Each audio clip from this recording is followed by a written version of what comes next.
Here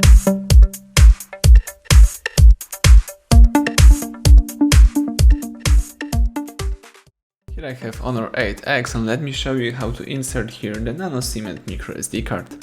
So at the very beginning, let's start by pressing the power key.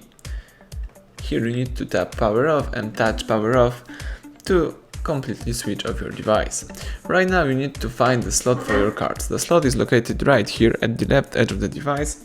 And now let's open the slot by using some kind of the thumb tag, or it could be the special eject tool.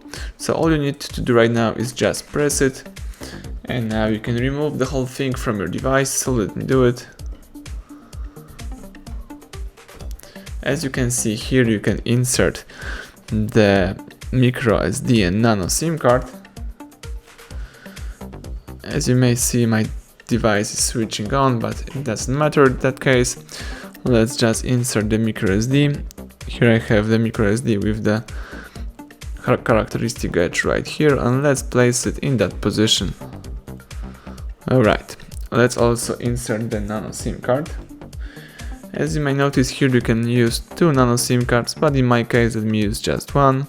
So this is the first slot, and let me leave the second slot empty. Now let's put the whole thing into your device. So let me just press it. Alright. As you can see, now you can unlock the device. Let's find and select the settings. Choose wireless and networks. Choose Hull dual SIM settings. As you can see, the device is reading the SIM card. It's a good sign. Let's go back. Let's choose storage, and here you've got your SD card information. So everything went well. Thank you for watching. Please subscribe our channel, leave thumbs up under the video.